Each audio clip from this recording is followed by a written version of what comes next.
मैं शशि राजनीति विज्ञान विभाग सेमेस्टर 2 के सिलेबस से related topic fundamental rights, directive principle of state policy और फंडामेंटल ड्यूटीज़ के बारे में जनरल इंट्रोडक्शन दे रही हूँ।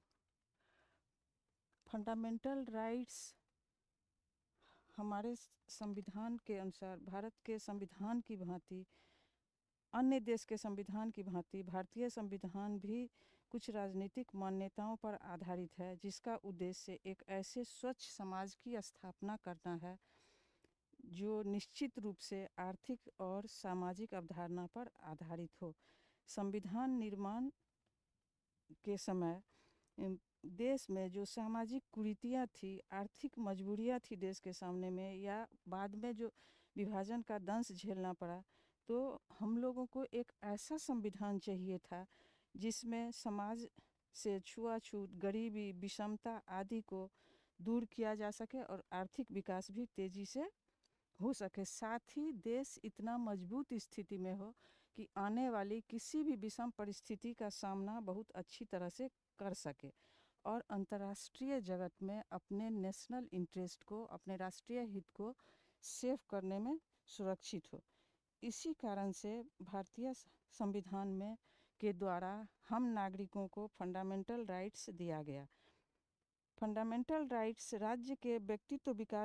राज्य में व्यक्तियों के व्यक्तित्व विकास के लिए समुचित व्यवस्था करता है और उसमें पूर्ण सहयोग के लिए ज़रूरी होता है। इससे नागरिकों के नैतिक, भौतिक और आध्यात्मिक विकास के लिए अवसर मिलता है। अर्थात फंडामेंटल राइट्स वे अधिकार हैं जिसके द्वारा हमारे नागरिकों का सर्वांगीण विकास नहीं हो सकता है। इसकी अनुपस्थिति रहने पे देश के नागरिकों का वैसा विकास नहीं हो सकता है, विकास में ये पीछे रह जाएगा। इसी को सोचकर भारतीय नागरिकों को अपने व्यक्तित्व के सर्वांगीण विकास के लिए फंडामेंटल राइट्स या मौलिक अधिकार प्रदान किया गया। फंडामेंटल राइट्स हम लोगों को संविधान के आर्टिकल 14 से 30 तक में दिया गया है। इसमें किस किस तरह का राइट्स है ये पहले हम लोग देखते हैं। जैसे राइट टू इक्वलिटी है, उसके बाद राइट टू लिबर्टी है, राइट अगेंस्ट एक्सप्लॉयटेशन है, राइट टू रिलीजन है, उसके बाद cultural, educational and cultural right है हम लोगों का। तो इन अधिकारों को भारतीय नागरिकों को प्रदान किया गया है और इससे नागरिकों का कल्याण तो होगा ही, अल्टीमेटली देश का भी कल्याण होगा। देश के एकता और अखंडता को बनाए रखने में ये अधिकार हम लोगों का कामयाब होगा या ज़रूरी होता है। उसके बाद देखिए कि फंडामेंटल राइट्स के बाद दूसरा चीज़ हम लोगों ने यहाँ देखा है कि directive principle of state policy है। तो directive principle of state policy, fundamental rights यहाँ मैंने लिखा है, तो राइट्स का मतलब फंडामेंटल, जो ये हम लोगों का मौलिक अधिकार है, नागरिकों को संविधान के द्वारा दिया गया मौलिक अधिकार है। और directive principle of state policy, यहाँ पे हम लोग देख रहे हैं कि पॉलिसी का वर्ड का यूज कर रहे हैं। तो ये directive principle of state policy राज्य का नीति निर्देशक सिद्धांत, जैसा कि नाम से ही स्पष्ट है, ये नीति के राज्य को दिया जाता है नीति के निर्देशन के लिए। अर्थात directive principle of state policy राज्य का नीति निर्देशक सिद्धांत राज्य के लिए दिया हुआ गाइडलाइन है। किस चीज़ के लिए? कि राज्य, संविधान का उद्देश्य एक लोक कल्याणकारी राज्य की स्थापना करना है जिसमें मैक्सिमम लोगों का कल्याण हो सके। तो जिस समय देश स्वतंत्र हुआ था उस समय विभिन्न तरह के आर्थिक परिस्थितियों से और सामाजिक कुरीतियों से लड़ रहा था।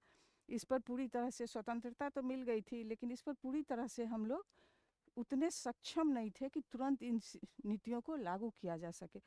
तो इसके लिए राज्य को गाइडलाइन दिया गया और राज्य को नीति निर्माण में और नीति के कार्यान्वयन में इन सिद्धांतों का सही ढंग, अनिवार्य रूप से पालन करना होगा, ये चीज़ डिसाइड किया गया। तो फंडामेंटल ड्यूटीज़ है आर्टिकल 36 से 51 तक हम लोगों के कॉन्स्टिट्यूशन में दिया हुआ है। अच्छा, उसके बाद फंडामेंटल ड्यूटीज़ में हम लोग देखेंगे कि किन किन बातों पर ध्यान दिया गया है। तो फंडामेंटल ड्यूटीज़ में समाजवादी, गांधीवादी और अपने देश की विशेष परिस्थिति से रूब रूबरू होने के लिए ये निर्देश दिया गया था। और अगर राज्य इन सिद्धांतों से, डायरेक्टिव प्रिंसिपल से गाइडेड होकर कार्य करे तो देखेंगे कि जैसे एक बैंक से एक चेक की तरह ये योग्य हो जाएगी जब, तब इसको भुना, जैसे एक चेक भरा हुआ नहीं है तो उसको बाद में भुनाया जा सकता है, पूरा इंफॉर्मेशन फिलअप करने के बाद भुनाया जा सकता है। उसी तरीके से इन उद्देश्यों को पा लेने के बाद ही लोक कल्याणकारी राज्य की स्थापना की जा सकती है। तो अब देखेंगे हम लोग फंडामेंटल ड्यूटीज़ के बारे में।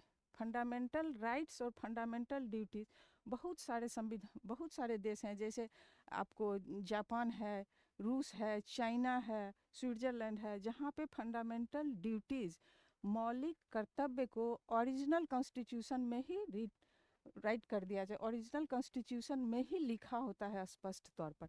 लेकिन हम लोगों के संविधान में फंडामेंटल ड्यूटीज़ ओरिजिनल कॉन्स्टिट्यूशन, जिस समय संविधान निर्माण हो रहा था या जो ओरिजिनल कॉन्स्टिट्यूशन है उसमें इसका जिक्र नहीं था।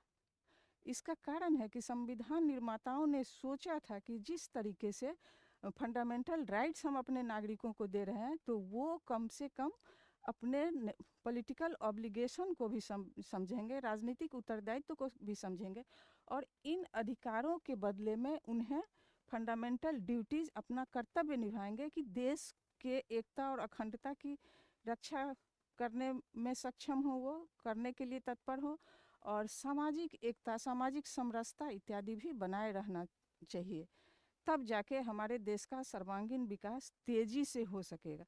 लेकिन देखा गया आगे चलकर कि हमारे कुछ नागरिकों में सेपरेटिस्ट टेंडेंसी, जैसे विभाजन का पृथककारी टेंडेंसी, अलग होने वाली टेंडेंसी पाई गई, और फिर कुछ क्षेत्र में रीजनलिज्म को भी बहुत महत्व दिया जाने लगा, क्षेत्रवाद को बहुत महत्व दिया जाने लगा। उस पे स्टिक होकर लोग नेशनल इंटरेस्ट को ये करते हुए काम करने लगे। तो ऐसी परिस्थिति में क्या हुआ कि बाद में प्रशासक राज्य ने ये महसूस किया कि उन्हें इन फंडामेंटल ड्यूटीज़ को, कुछ फंडामेंटल ड्यूटीज़ को स्पष्ट रूप से संविधान में, संविधान संशोधन के द्वारा उसमें संविधान में के क्लॉज में ऐड होना चाहिए, और इसी आधार पर आर्टिकल 51 में एक क्लॉज जोड़ा गया और हम लोगों को 10 फंडामेंटल ड्यूटीज़ का जिक्र उसमें मिला।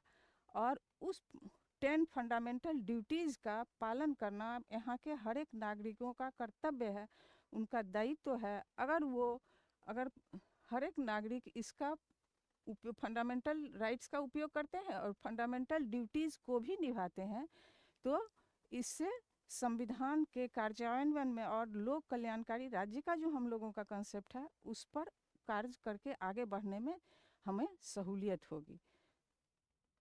तो फंडामेंटल ड्यूटीज़ जो है हम लोगों का, उसमें 2-3 चीज़ हम लोग देखेंगे कि जैसे अन्वेषण, मौलिक कर्तव्य के लिए अन्वेषण और सुधार की भावना, वैज्ञानिक दृष्टिकोण, मानवतावाद, मिलीजुली संस्कृति, इन सारे चीज़ों पर जोर दिया गया है। तो अब हम लोग देखेंगे कि फंडामेंटल राइट्स और फंडामेंटल ड्यूटीज़ ये दोनों एक ही, कुछ विद्वान कहते हैं कि फंडामेंटल ड्यूटी ये directive principle of state policy संरक्षित मूल अधिकार, राज्य का मूल अधिकार है। लेकिन ऐसी बात नहीं है, ये संरक्षित मूल अधिकार नहीं है। इसमें ये directive principle of state policy और फंडामेंटल राइट में बेसिक डिफरेंस होता है।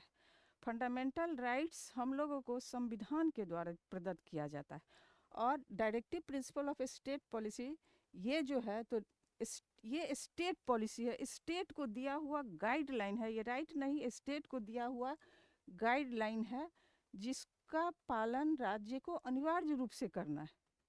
और फंडामेंटल राइट्स जो है सो नागरिकों को मिला होता है, और ये डायरेक्टिव प्रिंसिपल स्टेट को मिला होता है। फंडामेंटल राइट्स जो होता है सो वो जस्टिसिएबल होता है। अगर कोई आपके फंडामेंटल राइट्स को इन्फ्रिंज करता है या वायलेट करता है तो आप इसको रीस्टोर करने के लिए कोर्ट की शरण ले सकते हैं, कोर्ट में जा सकते हैं, तो जस्टिसिएबल हुआ।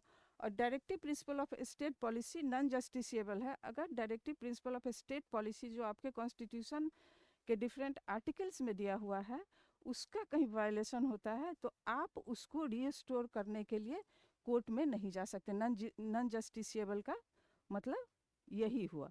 फंडामेंटल राइट्स राज्य के नागरिकों को दिया जाता और इसका राज्य में काम है, लेकिन जो directive principle of state policy है ये इसके उद्देश्यों को जिस उद्देश्य से ये गाइडलाइन प्रोवाइड किया गया है अगर उसका पालन किया जाए तो हम लोग देखेंगे कि इसका अंतर्राष्ट्रीय महत्व भी है। तो फंडामेंटल राइट्स और डायरेक्टिव प्रिंसिपल के बारे में हम लोग ये 3-4 पॉइंट देखे। अच्छा, उसके बाद एक पॉइंट और है इसमें कि फंडामेंटल राइट्स को निलंबित किया जा सकता है। डायरेक्टिव प्रिंसिपल को निलंबित करने या नहीं करने जैसा ऐसा कुछ नहीं होता है। तो आज का मेरा ये क्लास यहीं पे समाप्त होता है। Thank you. मैम देख लीजिए थोड़ा सा रखने लायक है, उसको काटिएगा। ओह